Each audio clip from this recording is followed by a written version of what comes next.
दोस्तों, कल्पना कीजिए एक ऐसी चीज जिसे दुनिया की कोई सरकार नियंत्रित नहीं करती, जिसे दुनिया का कोई बैंक रोक नहीं सकता। फिर भी आज पूरी दुनिया उसके पीछे भाग रही है। कुछ लोगों ने इससे अरबों कमाए और कुछ देशों ने इसे खतरा मान लिया। लेकिन सबसे हैरानी की बात यह है कि ये इंटरनेट पर मौजूद एक डिजिटल पैसा है।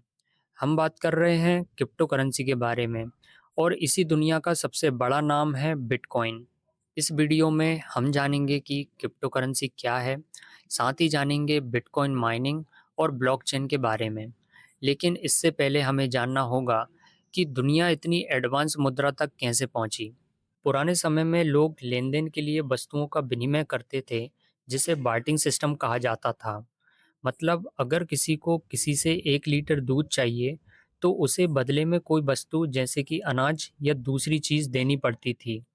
इसमें कई समस्याएं थी, जैसे कि लोग वस्तुओं को साथ लेकर नहीं चल सकते थे, और ज़रूरी नहीं कि दुकानदार को बदले में अनाज की ही ज़रूरत हो। इससे निपटने के लिए सिक्कों का चलन शुरू हुआ, जैसे कि तांबे, चांदी, सोने के सिक्के आदि। विभाजन से पहले भारत में दमड़ी, टका, पाई, आना, दमन्नी, चवन्नी, अठन्नी और 1 रुपए के सिक्के चलते थे। और जब सिक्कों को साथ ले जाना भी असहज लगने लगा, तो कागज की मुद्रा का चलन प्रारंभ हुआ। लेकिन जब नोट करेंसी रखने में भी लोगों को दिक्कत महसूस होने लगी, तो डिजिटल पैसे का आविष्कार हुआ और लोग मोबाइल से ही पैसे एक दूसरे को देने लगे। लेकिन अब एक ऐसी तकनीक आ चुकी है जिसमें लेन-देन के लिए बैंक की भी आवश्यकता नहीं पड़ती, यानी क्रिप्टो करेंसी। क्रिप्टो करेंसी एक डिजिटल या वर्चुअल करेंसी है, मतलब इसका अस्तित्व केवल इंटरनेट पर होता है। इंटरनेट पर इसे एक नेटवर्क द्वारा चलाया जाता है। ये नेटवर्क वास्तव में दुनिया भर में फैले कुछ विशेष कंप्यूटर्स का जाल होता है। ये कंप्यूटर्स नोड कहलाते हैं, और इन्हीं कंप्यूटरों पर हम और आप जैसे लोग बिटकॉइन की माइनिंग करते हैं। लेकिन अगर क्रिप्टो करेंसी एक डिजिटल करेंसी है, तो डिजिटल करेंसी तो हम पहले से ही इस्तेमाल करते आ रहे हैं। जैसे कि फ़ोन पे या पेटीएम के माध्यम से हम एक दूसरे को पैसा ट्रांसफ़र करते हैं। तो क्या इसका मतलब ये भी क्रिप्टो करेंसी है? जवाब है नहीं।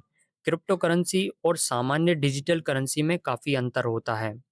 जैसे कि सामान्य डिजिटल करेंसी को बैंक द्वारा नियंत्रित किया जाता है। मतलब यदि आपको किसी को इलेक्ट्रॉनिक रूप में पैसा भेजना या प्राप्त करना है, तो बैंक की सहमति आवश्यक होती है। यहाँ तक कि फ़ोन पे या पेटीएम के ट्रांजैक्शंस भी बैंक द्वारा ही स्वीकृत होते हैं। बैंक चाहे तो आपका ट्रांजैक्शन ब्लॉक या रिजेक्ट कर सकती है। लेकिन क्रिप्टो करेंसी में बैंक या किसी मध्यस्थ का कोई झंझट नहीं होता। यह विकेंद्रीकृत यानी डिसेंट्रलाइज होती है। मतलब जैसा कि मैंने आपको बताया, ये इंटरनेट पर एक विशेष नेटवर्क द्वारा संचालित होती है, जिस पर किसी एक व्यक्ति या संस्था का नियंत्रण नहीं होता। दूसरा अंतर ये होता है कि सामान्य डिजिटल करेंसी पेपर करेंसी का इलेक्ट्रॉनिक रूप होती है। मतलब अगर आप नकद पैसा बैंक में जमा करते हैं, तभी आप उसे डिजिटल रूप में उपयोग कर पाते हैं। जबकि क्रिप्टो करेंसी को केवल डिजिटल रूप में ही उपयोग किया जा सकता है, पेपर करेंसी की तरह नहीं। इसके अलावा पेपर करेंसी संबंधित देश की केंद्रीय बैंक छापती है, जैसे कि भारत में रिजर्व बैंक ऑफ इंडिया। जबकि क्रिप्टो करेंसी को क्रिप्टोग्राफी के माध्यम से बनाया जाता है, जिसे माइनिंग भी कहा जाता है। तो ये सब तो ठीक है, लेकिन हमें क्रिप्टो करेंसी की ज़रूरत ही क्यों है, जबकि सामान्य डिजिटल मुद्रा से भी वही काम हो रहा है। हमारे पास पहले से ही यूपीआई, एनईएफटी और आरटीजीएस जैसी सुविधाएं मौजूद हैं। तो आइए इसे भी समझते हैं। क्रिप्टो करेंसी का सबसे बड़ा फ़ायदा ये होता है कि इस पर किसी बैंक का नियंत्रण नहीं होता। इसमें उपयोगकर्ता का अपने पैसे पर पूरा नियंत्रण होता है। आमतौर पर हम देखते हैं कि पैसा ट्रांसफ़र करते समय कई प्रकार की समस्याएं आती हैं, जैसे बैंक ट्रांजैक्शन रिजेक्ट कर दे, केवाईसी की समस्या हो जाए, अकाउंट फ्रीज हो जाए, बैंक अवकाश के कारण सेवाएं उपलब्ध ना हों, या सेटलमेंट में बहुत समय लग जाए। उदाहरण के लिए एनईएफटी ट्रांजैक्शन 30 मिनट के बैच में प्रोसेस होते हैं, और कई बार सेटलमेंट में घंटों लग जाते हैं। वहीं अंतर्राष्ट्रीय ट्रांसफ़र में कई दिन तक लग जाते हैं। जबकि क्रिप्टो करेंसी एक वैश्विक मुद्रा है, और किसी बैंक के नियंत्रण में ना होने के कारण इसमें किसी प्रकार की देरी नहीं होती। क्रिप्टोकरेंसी का एक और लाभ ये होता है कि इस पर महंगाई यानी इन्फ्लेशन का प्रभाव अपेक्षाकृत कम पड़ता है। इसकी कीमत इसकी आपूर्ति पर निर्भर करती है और इसकी आपूर्ति बहुत ही सीमित होती है। उदाहरण के लिए बिटकॉइन की बात करें तो दुनिया में केवल 2.1 करोड़ बिटकॉइन ही माइन किए जा सकते हैं। अब ऐसा क्यों है, ये मैं आपको आगे इस वीडियो में बताऊंगा। वहीं सामान्य मुद्रा छापने की कोई निश्चित सीमा नहीं होती है, जिससे महंगाई के कारण उसकी कीमत कम हो जाती है। सीधी सी बात है कि यदि लोगों के पास अधिक पैसा होगा और वस्तुएं सीमित होंगी, तो देश की मुद्रा का मूल्य कम होगा। यदि मैं अभी तक की 6 सबसे प्रसिद्ध क्रिप्टोकरेंसी की बात करूं, तो ये हैं बिटकॉइन जिसकी कीमत 70 लाख रुपए, इथीरियम जिसकी कीमत 1.92 लाख रुपए, टेथर 94 रुपए, BNB 64,000 रुपए, XRP 127 रुपए, सोलाना 7,800 रुपए। अब हम बात करते हैं बिटकॉइन के बारे में। सबसे पहले मैं आपको बिटकॉइन के बारे में कुछ इंटरेस्टिंग फैक्ट्स बताता हूँ। बिटकॉइन दुनिया की पहली क्रिप्टोकरेंसी है जिसे सतोशी नाकामोटो ने 2009 में बनाया था। आज एक बिटकॉइन की कीमत 70 लाख रुपए से भी अधिक है। लेकिन क्या आपको पता है कि दुनिया में सबसे ज़्यादा बिटकॉइन किसके पास हैं? ऐसा माना जाता है कि सबसे अधिक बिटकॉइन उसी व्यक्ति के पास हैं जिसने बिटकॉइन का आविष्कार किया था। उसके पास लगभग 7 से 11 लाख बिटकॉइन हैं और इसी कारण वह दुनिया का 15वां सबसे अमीर व्यक्ति माना जाता है। और सबसे मज़ेदार बात यह है कि सतोशी नाकामोटो एक नकली नाम है। बिटकॉइन बनाने वाले का असली नाम और पहचान आज तक किसी को नहीं पता। इतना बड़ा आविष्कार करने के बाद भी उन्होंने खुद को गुप्त क्यों रखा, ये कोई नहीं जानता। आपको यह जानकर भी हैरानी होगी कि सतोशी नाकामोटो कभी दुनिया के सामने नहीं आए तो उनके बिटकॉइन कभी बाजार में नहीं आ पाएंगे। इससे सप्लाई कम होने के कारण बिटकॉइन की कीमत और तेजी से बढ़ सकती है। चूंकि बिटकॉइन वॉलेट काफ़ी सुरक्षित होता है और बिना सीक्रेट की के कोई भी व्यक्ति, यहाँ तक कि बिटकॉइन माइनिंग विशेषज्ञ भी किसी दूसरे के अकाउंट को एक्सेस नहीं कर सकता। इसलिए सतोशी नाकामोटो के बिटकॉइन भी कोई एक्सेस नहीं कर सकता। बिटकॉइन वॉलेट में फॉरगेट पासवर्ड जैसी कोई चीज़ नहीं होती। जैसे 1 रुपए में 100 पैसे होते हैं, उसी प्रकार एक बिटकॉइन में 10 करोड़ सतोशी होते हैं।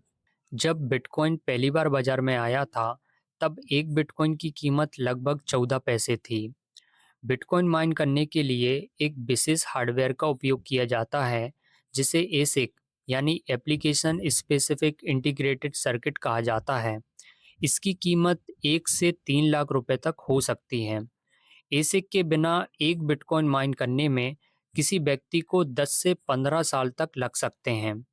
बिटकॉइन माइनिंग में सबसे बड़ा खर्च बिजली का ही होता है। बिटकॉइन माइनिंग में इतनी अधिक बिजली खर्च होती है कि कई देशों ने इसकी माइनिंग पर प्रतिबंध लगा रखा है। अलग-अलग देशों में बिजली की दर के अनुसार माइनिंग की लागत भी अलग-अलग होती है। यदि आप आयरलैंड में एक बिटकॉइन माइन करते हैं, तो इसकी लागत लगभग 2 से 3 करोड़ रुपए तक हो सकती है। वहीं ईरान में इसकी लागत लगभग 1.3 लाख रुपए हो सकती है। अब हम बात करते हैं माइनिंग के बारे में। कई लोग ये सोचते हैं कि माइनिंग का काम केवल नए बिटकॉइन बनाना होता है, लेकिन ऐसा नहीं है। माइनिंग का मुख्य काम दुनिया में होने वाले बिटकॉइन ट्रांजैक्शनों की जांच करना होता है कि वे वैध हैं या नहीं। लेकिन कोई ये काम क्यों करेगा? वो इसलिए क्योंकि इसके बदले माइनर्स को ना केवल ट्रांजैक्शंस पर कमीशन मिलता है, बल्कि नए बिटकॉइन भी मिलते हैं। तो ये माइनिंग काम कैसे करती है? आइए एक उदाहरण से समझते हैं। मान लीजिए रोहन के पास 10 बिटकॉइन हैं, जिसमें से वह 5 बिटकॉइन अपने दोस्त सोहन को भेजता है। ये एक ट्रांजैक्शन हो गया। इसी तरह और भी लोग एक दूसरे को बिटकॉइन भेजते रहते हैं, जिससे एक समय में हजारों ट्रांजैक्शन हो जाते हैं। इन सभी ट्रांजैक्शंस को सत्यापित करने के लिए बिटकॉइन नेटवर्क पर भेज दिया जाता है, जहां सभी नोड्स यानी माइनर्स के कंप्यूटर जुड़े होते हैं। अब माइनिंग की असली कहानी यहीं से शुरू होती है। माइनर के कंप्यूटर में एक माइनिंग सॉफ्टवेयर होता है, जैसे सीजी माइनर या बीएफजी माइनर। इसमें एक मेमोरी होती है जिसे मेमपूल कहा जाता है, जहां ये सभी ट्रांजैक्शंस जमा होते हैं। माइनर्स इनमें से कुछ या सभी ट्रांजैक्शंस चुनकर उनका एक ब्लॉक बना लेते हैं।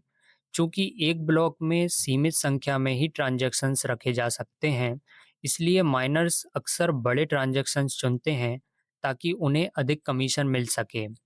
अब ब्लॉकचेन का कॉन्सेप्ट यहीं से शुरू होता है। वास्तव में बिटकॉइन का पूरा नेटवर्क अपने आप में एक ब्लॉकचेन है। जैसा कि मैंने बताया, एक ब्लॉक में कई ट्रांजैक्शंस होते हैं और ब्लॉकचेन ऐसे ही कई ब्लॉकों से मिलकर बनी होती है। जब कोई माइनर ट्रांजैक्शंस का ब्लॉक बनाकर ब्लॉकचेन में जोड़ देता है, तो उसे ट्रांजैक्शंस पर कमीशन के साथ कुछ नए बिटकॉइन भी पुरस्कार के रूप में मिलते हैं। लेकिन क्या माइनर्स कोई भी ब्लॉक बनाकर ब्लॉकचेन में जोड़ सकते हैं? नहीं। माइनिंग का सबसे कठिन काम यहीं से शुरू होता है। एक ब्लॉक में ट्रांजैक्शंस के अलावा और भी बहुत महत्वपूर्ण जानकारियां होती हैं, जिनके बिना माइनिंग संभव नहीं है। जैसे ब्लॉक हैश, जो ब्लॉकचेन में जुड़े प्रत्येक ब्लॉक का एक यूनिक नंबर होता है, जिसका संबंध उससे पहले वाले ब्लॉक से होता है। इसी प्रकार सभी ब्लॉक आपस में जुड़े रहते हैं। हैश वास्तव में एक संख्या होती है, जिसे SHA-256 नामक गणितीय फंक्शन द्वारा उत्पन्न किया जाता है। यदि कोई व्यक्ति धोखाधड़ी करके कोई नकली ब्लॉक जोड़ने की कोशिश करे, तो अन्य ब्लॉक उसे इस हैश के जरिए पहचान लेते हैं और अस्वीकार कर देते हैं। ब्लॉक में एक मर्केल रूट भी होता है, जो सभी ट्रांजैक्शंस का संयुक्त हैश होता है। इससे पता चलता है कि किसी ब्लॉक में कौन-कौन से ट्रांजैक्शंस शामिल किए गए हैं। ब्लॉक में टाइम स्टैम्प भी होता है, जिससे ब्लॉक बनने का समय पता चलता है। इसके अलावा ब्लॉक में दो और बहुत महत्वपूर्ण चीज़ें होती है, जिन पर पूरी माइनिंग आधारित होती है। पहला है डिफ़िकल्टी टारगेट और दूसरा है नॉन्स। केवल वही माइनर ब्लॉक को ब्लॉकचेन में जोड़ सकता है जो क्रिप्टोग्राफिक पजल को हल कर सके। वास्तव में बिटकॉइन नेटवर्क माइनर्स को एक लक्ष्य देता है, जो बताता है कि उन्हें एक ऐसा हैश उत्पन्न करना है जिसका स्तर निर्धारित डिफ़िकल्टी टारगेट के बराबर या उसके बहुत करीब हो। जैसा कि मैंने बताया, ब्लॉक में एक नॉन्स भी होता है। यह एक रैंडम संख्या होती है जिसे माइनर बार-बार बदलकर उसका हैश बनाता है और डिफ़िकल्टी टारगेट से मैच कराता है। यदि किसी माइनर का हैश निर्धारित लक्ष्य से मेल खा जाता है या उसके बहुत करीब पहुंच जाता है, तो वह प्रतियोगिता जीत जाता है और उसे अपना ब्लॉक ब्लॉकचेन में जोड़ने का अवसर मिलता है। कई बार सही हैश ढूंढना इतना कठिन होता है कि माइनिंग मशीन को लाखों करोड़ों बार प्रयास करना पड़ता है। जब एक नया ब्लॉक ब्लॉकचेन में जुड़ता है, तो बिटकॉइन नेटवर्क से जुड़े सभी नोड्स उसे सत्यापित करते हैं। एक ब्लॉक जुड़ने के बाद बाकी माइनर्स को अपने ब्लॉक को छोड़ना पड़ता है और वे नए ब्लॉक पर काम करना शुरू कर देते हैं। इस प्रकार लगभग हर 10 मिनट में एक नया ब्लॉक ब्लॉकचेन में जुड़ता है। बिटकॉइन नेटवर्क हर 2 सप्ताह में डिफ़िकल्टी टारगेट को एडजस्ट करता है, ताकि एक ब्लॉक बनाने का औसत समय लगभग 10 मिनट बना रहे। अब सवाल आता है कि 10 मिनट ही क्यों? वो इसलिए क्योंकि ब्लॉक को सत्यापित करने और ब्लॉकचेन में जोड़ने के लिए पर्याप्त समय मिल सके और किसी भी प्रकार के विवाद या टकराव को समय रहते सुलझाया जा सके। यहाँ ध्यान देने वाली बात यह है कि ब्लॉक बनाने के लिए ट्रांजैक्शंस होना अनिवार्य नहीं है। बिना ट्रांजैक्शंस के भी ब्लॉक बनाया जा सकता है।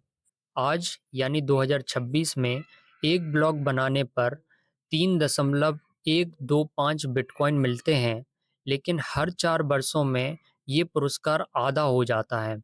इसलिए 2028 में एक ब्लॉक पर केवल 1.5625 बिटकॉइन ही मिलेंगे और सन 2140 तक सभी बिटकॉइन माइन किए जा चुके होंगे। यही कारण है कि दुनिया में बिटकॉइन की कुल संख्या केवल 2.1 करोड़ ही हो सकती है।